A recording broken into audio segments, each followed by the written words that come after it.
Galera, eu estou de volta ao trabalho, estou de volta das minhas férias e cá estou eu para começar 2025 com vocês aqui no Entre Planos, falando do filme de terror do momento, um dos que eu mais estava aguardando ao longo dos últimos meses, que é Nosferatu, de Robert Eggers. Eu vi o filme no cinema durante as minhas férias e agora eu quero muito comentar sobre ele, até porque no ano passado vocês devem lembrar que eu lancei um vídeo aqui no canal para contar toda a história do legado do Nosferatu original de 1922, né? E eu acho que muitos que viram aquele vídeo devem ter ficado pensando, afinal, o que eu ia achar desse novo Nosferatu. Pois bem, tô aqui pra contar hoje pra vocês. E a verdade é que eu até que gostei sim do filme, porém, ele também me frustrou bastante, em especial por conta do tratamento visual que deram pro vampiro. E não, eu não tô falando do design do monstro, nem mesmo de um certo elemento facial que você talvez esteja imaginando, não.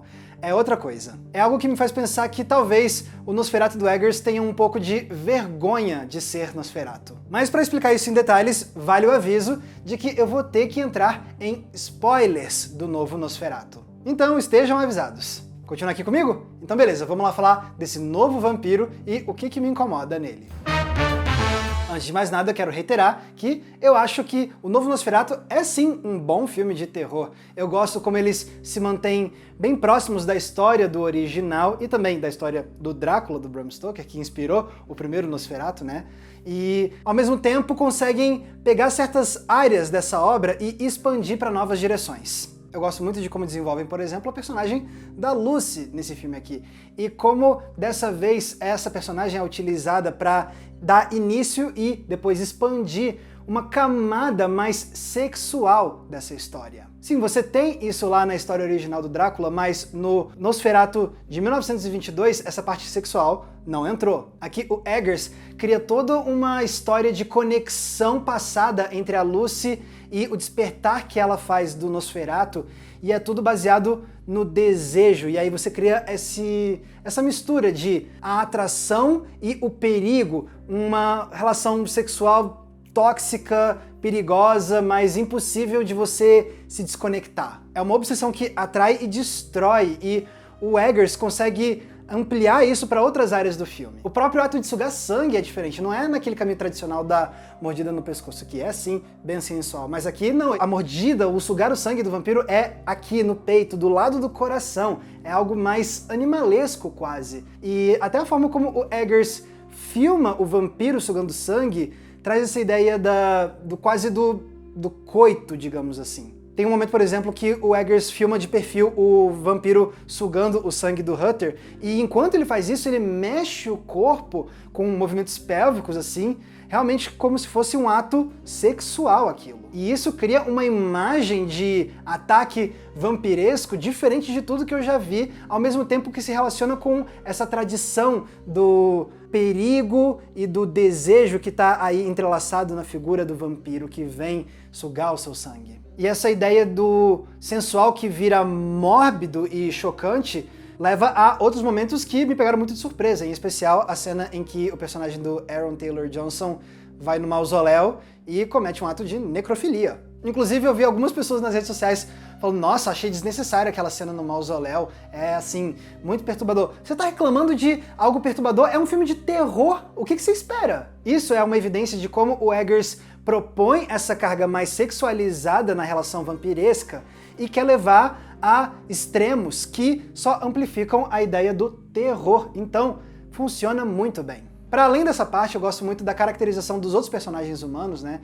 A Lucy tá hipnotizante nos momentos em que ela tá tendo seus acessos, né, de ser possuída pelo desejo distante do Conde Orlok. O Willem Dafoe tá muito bem como esse doutor que é a versão do Van Helsing de Nosferatu. Eu gosto bastante dos outros personagens, dos amigos do Hutter. Eles criam bons momentos de tensão e de horror e de espanto. A gente acabou de falar da cena do mausoléu. Até as criancinhas criam momentos interessantes de choque, né? E englobando tudo isso, você tem a abordagem estética do Eggers, que é sempre buscando essa ideia da estilização elegante do horror. Da mesma forma como os diálogos dos personagens são quase shakespearianos de rebuscados e bem elaborados, você vê essa mesma lógica do refinamento, do trabalho de câmera, da fotografia, a forma como ele cria certos enquadramentos. Quando ele mexe a câmera, muitas vezes é com movimentos bem suaves que faz parecer quase como se a gente estivesse vendo aquilo pelos olhos de uma criatura que está pairando pela noite mesmo, por exemplo. Já outros planos ficam na memória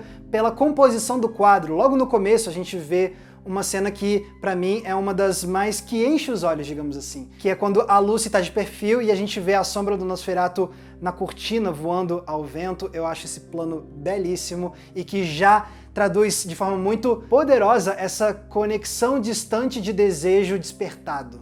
Outro plano pra mim que é memorável aqui é o da sombra da mão gigantesca pairando pela cidade. Porque isso é um jeito de honrar e remeter a planos do filme original que fazia esse trabalho expressionista da projeção da sombra do Nosferatu, só que em vez de ser agora na parede, na porta, é agora em cima de uma cidade inteira. E essa ampliação da magnitude da sombra para uma escala da cidade ajuda a simbolizar essa ideia de que ele não é só um monstro que está chegando para matar, ele é um mal-estar dessa sociedade que está se apoderando dessas pessoas. Justamente sendo atrelado à ideia do estrangeiro que vem dominar as terras, tomar as terras, porque ele está querendo comprar propriedade na cidade.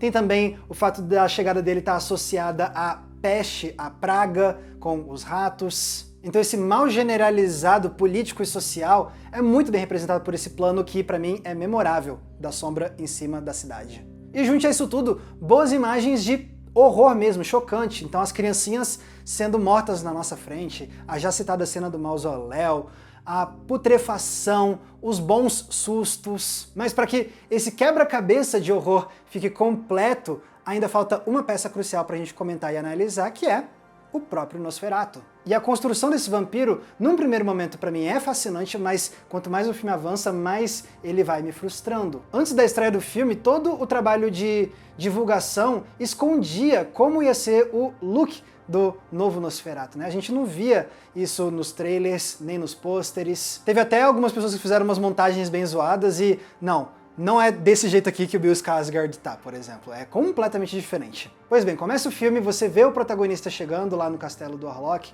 e você vê que eles mantêm esse mistério durante um bom tempo nessa introdução, né? Quando o Hutter conhece o Conde Orlok, a gente não consegue enxergar ele direito. Ele fica nas sombras, ele é praticamente só uma silhueta, ele é iluminado assim pelos cantos, ou seja, ele é filmado de uma forma esguia, oblíqua, eu até diria. E nesse primeiro momento eu acho isso muito fascinante, funciona muito bem, até porque é o oposto da introdução do Conde Orlok na versão original. Nele você vê o Orlok já surgindo assim à plena vista na luz do luar, a gente vê ele direitinho. Mas o Eggers vai na outra direção e prefere, ao invés de já revelar o horror, ele prefere criar um suspense, né? Uma tensão. Afinal, como é que é essa ameaça? E o som desempenha um papel fundamental nessa hora. É uma das coisas que eu mais gostei na caracterização desse Nosferatu. No original, por ser um filme mudo, você nunca ouvia o Nosferatu, obviamente. Você via ele falando, mas era só com as cartelas que apareciam na tela, mas som mesmo não tinha. Aí depois, nos anos 70, veio a versão do Herzog, com som, obviamente, e aí você ouve o Conde Orlok conversando com os personagens e ele fala com uma voz meio enfadonha, quase doentia, que ajuda a fazer o personagem parecer realmente estranho, esquisito. E o legal é que agora, nessa versão, tem outra abordagem bem diferente dessa em relação à voz do personagem, né? O ator Bill Skarsgård faz um excelente trabalho de alterar a voz dele para deixar ela bem gutural mesmo. Se eu não me engano, ele até estudou umas técnicas de canto gutural da Mongólia. E, além disso tudo, a gente tem o som constante da respiração pesada dele. Esse tratamento de som faz ele parecer ainda mais ameaçador. É quase uma força animalesca e opressora em cima do Hutter. Beleza, então ótima introdução pro personagem, muito bacana, mas aí o tempo vai passando e mais eu fui me frustrando. E não é por conta das escolhas de design do personagem, que são bem diferentes do que a gente viu no filme de 1922. Para começo de conversa, o infame bigodão. Muita gente estranhou, não gostou. Eu estranhei também no primeiro momento, mas eu confesso que pra mim não chegou a estragar a experiência do personagem. E depois eu vi que o diretor também teve um propósito por trás dessa escolha, em uma questão de precisão histórica, digamos assim, porque é um visual com esse bigodão que teria sido utilizado por um grande senhor de terras daquela região, daquela época. Olha essa figura do Vlad Tepes, por exemplo, que é a figura histórica que inspirou o Drácula do Bram Stoker. Sem contar que mudar o design do personagem desse jeito pode ter sido também uma estratégia para se desviar de certas controvérsias relacionadas ao visual do primeiro Nosferatu. Porque já tem muito tempo que você tem pessoas que apontam que o visual do Nosferatu é inspirado em caricaturas antissemitas da época. Caricaturas que transformavam judeus em criaturas monstruosas e que associavam eles a ratos, por exemplo, como a gente vê acontecendo com o Warlock. Mas você também tem historiadores, autores, pesquisadores que contra-argumentam dizendo que, na verdade, é pouquíssimo provável que o filme tenha sido antissemita de propósito nessa representação do Conde Warlock. Uma das evidências apontadas por esses contra-argumentos é de que o roteirista do Nosferatu original, o Henrik Galeen, era um homem judeu. Além disso, segundo o autor J. Huberman, num artigo que ele escreveu sobre Nosferatu, o Murnau, que era um homem gay, tinha um amor da vida dele, que era um poeta filho de um homem judeu. Então esses dois pontos são apontados por esses autores como evidência de que seria pouco provável que o filme foi intencionalmente antissemita. Mas eles também não descartam a possibilidade de, não intencionalmente, não racionalmente, eles terem incorporado certos elementos de caricaturas antissemitas que eram sim propagadas, infelizmente, naquela época. Então também não é tão simples assim dizer que, não, o filme original foi de propósito antissemita. Calma, também não é assim. É uma questão complexa e talvez isso também tenha inspirado o Eggers a tentar ir para uma outra direção, se desvencilhar um pouco desse legado controverso e complexo do design do Warlock original. Então, toda essa parte do novo visual do vampiro não chega a ser um problema para mim. Não, o que realmente me incomoda no tratamento visual do vampiro nesse filme é o jeito como ele é filmado pelo restante da obra. Ele não fica só oculto assim na cena de introdução, ele permanece escondido praticamente o filme inteiro. Beleza, a gente tem até um vislumbre bem rápido quando o Ruther abre o sarcófago e aí o vampiro acorda e já ataca, mas de novo, é numa questão de segundos, a gente para de poder olhar pro vampiro de cara assim, tipo, frente a frente. E aí o restante do tempo é assim, é ele nas sombras, ele enquadrado de forma oblíqua, é ele não aparecendo direito, até os minutos finais, quando ele é morto pelos raios de sol. Aí sim a gente vê o rosto dele durante um pouco mais de tempo, que é o momento em que ele se desintegra. Mas aí quando a gente consegue finalmente olhar direito pro monstro, passa mais alguns segundos e pronto, acaba o filme.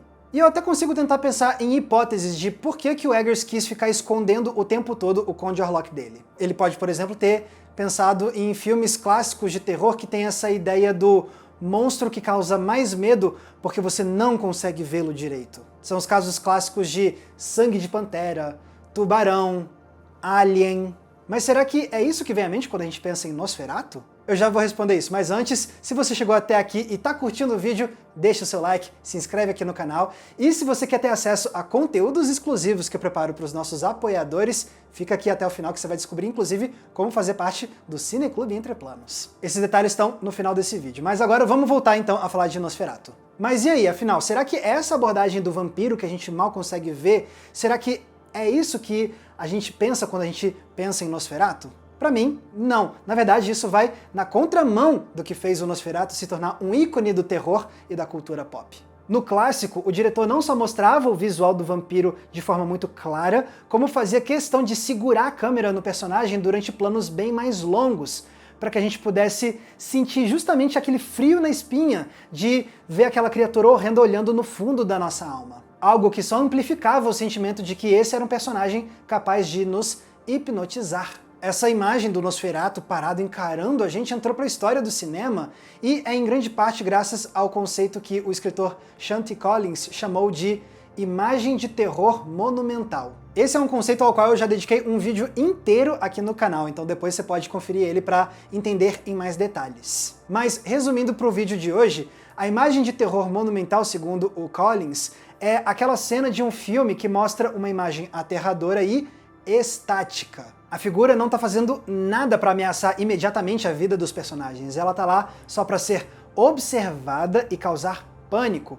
como um monumento mesmo, que é parado, imponente, impossível de ser esquecido e que, acima de tudo, representa algo, nesse caso, a morte.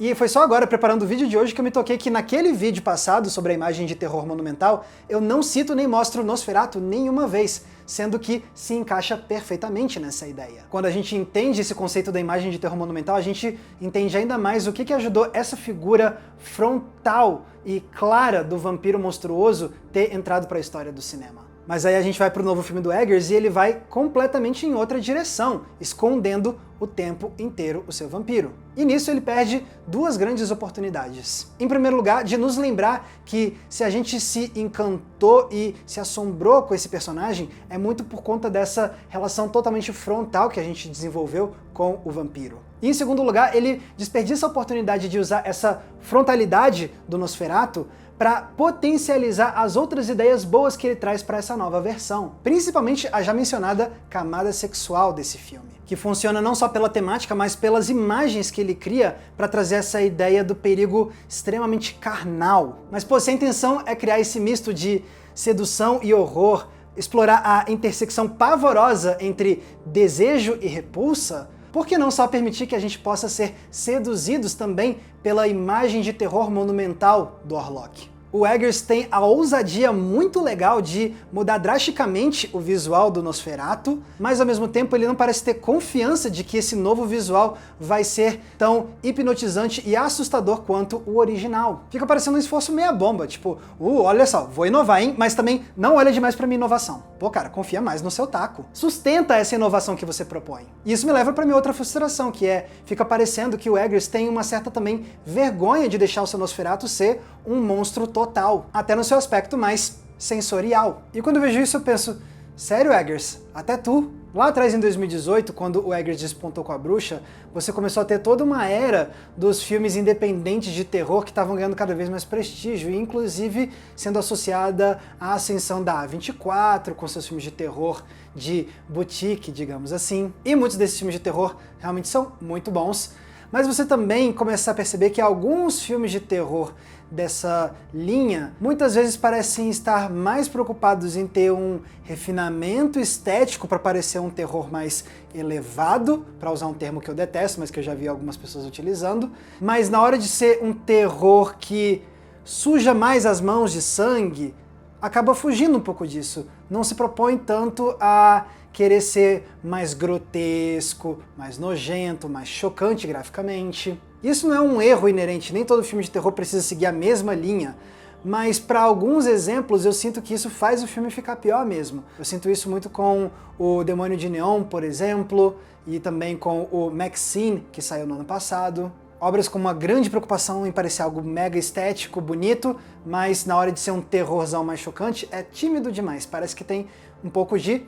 vergonha de ser mais terror chocante. Porém, com os filmes do Eggers, eu nunca senti isso. Ele traz essa história do refinamento estético, mas ele também não fugia do que é mais chocante, gráfico. Você tinha isso de forma poderosa nos filmes dele também. E nesse novo filme, ele continua fazendo isso muito bem, criando várias cenas chocantes e gráficas, como eu já apontei e já elogiei mais cedo nesse vídeo. Mas aí na hora de filmar o seu monstro, que é o centro da obra, aí ele traz uma abordagem que remete um pouco a essa ideia da vergonha, de deixar o horror ser algo mais impactante visualmente. E na boa, teria sido incrível se ele tivesse trazido esse Nosferatu que se permite ser um horror absoluto que a gente olha no olho. Especialmente depois de a gente passar décadas vendo o cinema de vampiro ser mais dominado pela linha que veio do Drácula do Bela Lugosi, que é esse vampiro sedutor, elegante, bonito, que também é incrível, eu adoro isso,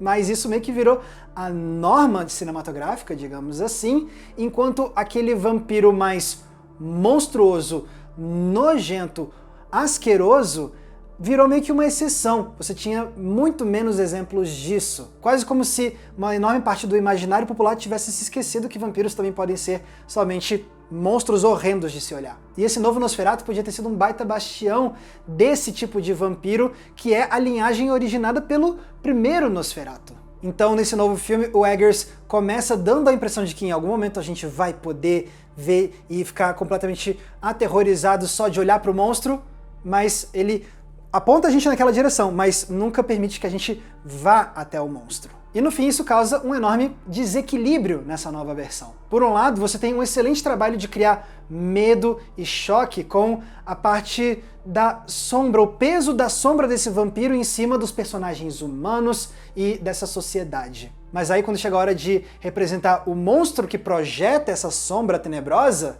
aí ele não consegue trazer essa mesma força de horror. Sendo que a obra inteira gira em torno desse monstro. E é por isso que eu, apesar de gostar de boa parte do novo Nosferatu, eu ainda não consigo admirar ele por completo. Robert Eggers acerta em quase tudo nesse filme, menos no que mais importa para a obra, que é o personagem que lhe dá seu título. Sim, é admirável que o diretor tenha proposto uma nova ideia para o personagem, incluindo o seu visual, mas ele nunca consegue levar essa inovação até as suas últimas e mais aterradoras consequências. O resultado é uma refilmagem que transforma um monumento do horror em uma sombra acanhada, criando assim um filme que até consegue te morder, mas nunca chega a te drenar do seu sangue.